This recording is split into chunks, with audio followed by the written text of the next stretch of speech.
Ladies and gentlemen, recently, Mattingly went on TV to say that race had nothing to do with the Breonna Taylor shooting. But we see the obvious things. Now, usually when a white guy shoot at a cop, they get taken in alive. We've seen that over and over and over. They can kill multiple people and the cops will still gently walk them to the police car and put them in the car and arrest them. Y'all don't riddle white people's bodies up with multiple bullets, but you consistently do that to black people that are unarmed. You consistently do it. And yes, I believe your reaction there, you didn't care. The reason why you riddled up that place in the neighbor's apartment above Breonna, because when y'all deal with us, it's anything goes. Anything goes. The hell with the laws, the hell with the Constitution, the hell with everything. Anything goes. And that's usually how it's done. How many times have we seen cops actually get shot by a suspect? And sometimes they will kill the police. And they will still walk that suspect to the car and arrest them and get them in the car and take them down to the police station. Hell, you took Dylan Roof to Burger King. I have yet to see you take one single black suspect to Burger King. Haven't seen it once. So stop trying to act like we don't know that there are differences. We are fully aware of the differences and been fully aware of it for quite some time. But, they keep talking to us as if we are stupid and we don't know what's going on, and they can literally say anything and we're down with it. No, we usually don't believe you. Okay? We usually don't believe you. And history shows us why we can't believe you. Breonna Taylor's case has been problematic from the time it happened all the way up until now.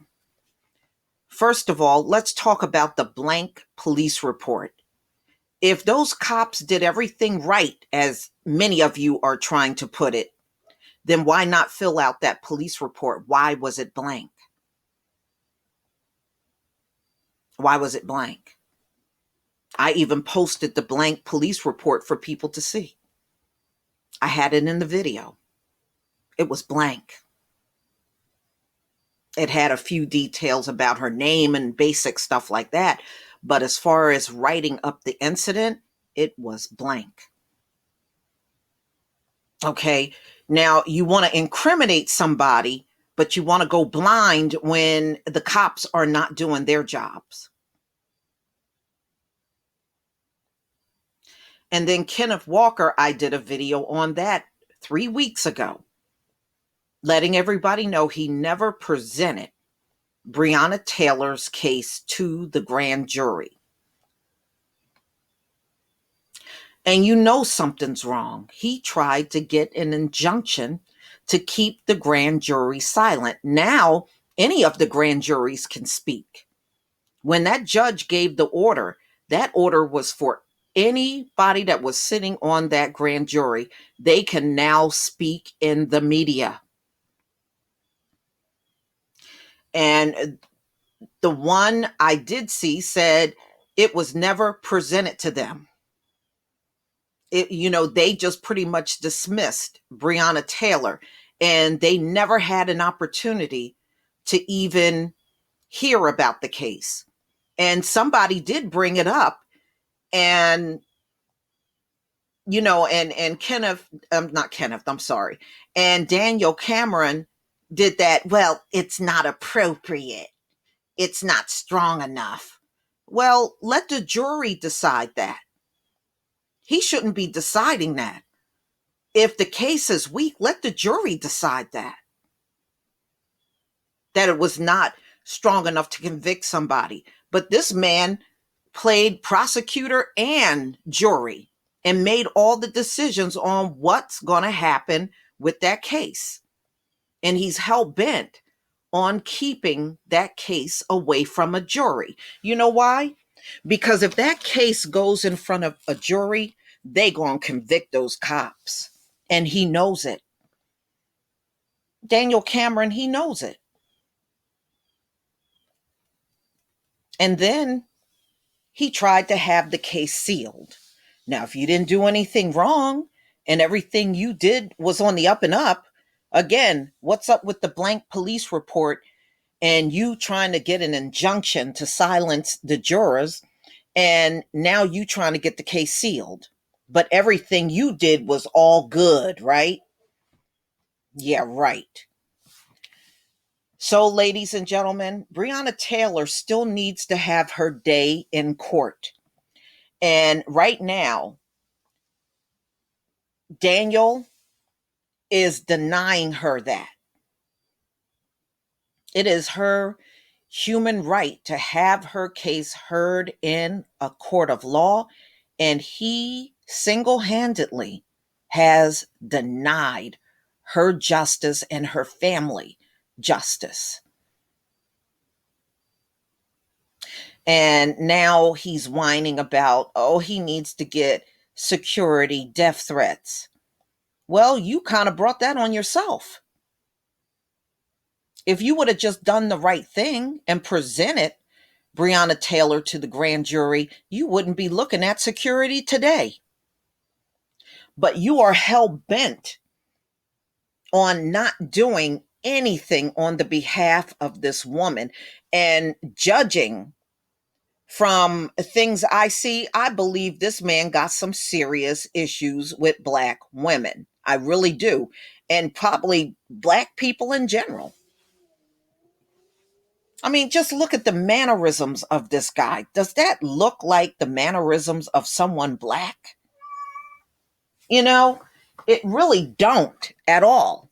And the worst part about the whole thing, he is talking to us like we don't even have a shred of intelligence. We know what he's doing, and he's being blatant about it too. All I can say is, people of Kentucky, if y'all can recall this guy or find a way to get him out of office and get him disbarred, y'all should pursue that. For real. He doesn't need to get his hands on any more cases where the victim is Black and expect this man to do the right thing. He's already showing the Black community of Kentucky in Louisville, he ain't about to lift a finger for any of you. So if one of you get caught up in a shooting and that case lands in his hand, he is only concerned for the cop. He is not concerned for the victim at all. That's what he has showed us all throughout this case. And this man has lied to people. And he lied to Breonna Taylor's mother and her attorneys. When he met with her, he told her he was going to do everything he could to fight for Breonna in front of the grand jury. And then when he went in front of the grand jury, he didn't present her case at all. That was dirty. Straight up dirty.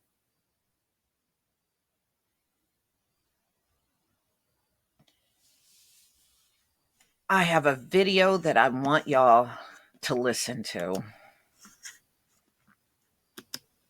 Prosecutors in the Breonna Taylor case never gave the grand jury a chance to consider a murder charge, according to an anonymous grand juror. Now, this statement comes after a Kentucky judge today ruled that grand jurors in the case could publicly speak out.